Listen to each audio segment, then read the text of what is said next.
حضرت گفتن که فهمیدم که ریسکی مرا کسی خورده نمیتونه، پس فکر ریسک نکن.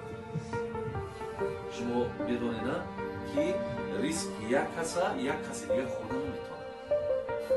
ولی گاه وقت ما شما در نسبت دیگر بخیلی میکنیم، بخیلی میکنیم، لیکن یقین داریم که هیچ وقت ریسک یک نفر دیگه خورده نمیتونه.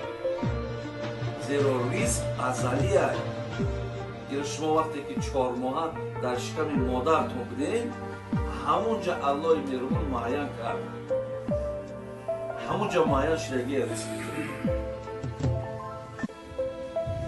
برای میگه که شاید ساده میگن غمی روزی مخور مزن اوراق دفتر را که پیش از طفل ایزی پر کند پیستان مادر.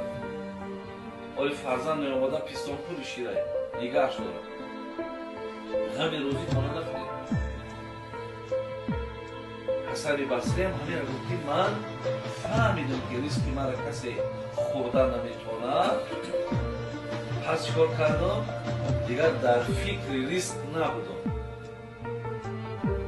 قرآن میگه اعوذ بالله من الشیطان الرجیم و ما من دابة فی الارض الا علی الله رزقها. خدا میگه در روی زمین هر کسی که اگر ریسک خور باشد کفیل ریسکش ماه. یعنی تا زمانی که چشمش از همین دنیا پوشیدن ما ریسکی را میرسون، یعنی کفیل ریسک بشه.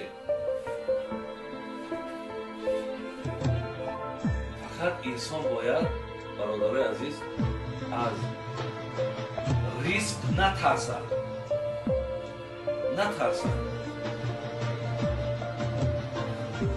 حتی بینید میگه یدخل الجنة اقوام، پیغمبر میگه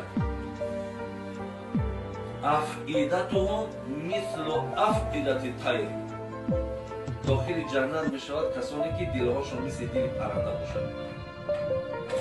گفتن چه حضرت؟ گفتن کسی دلش رنگ دل پرنده باشد.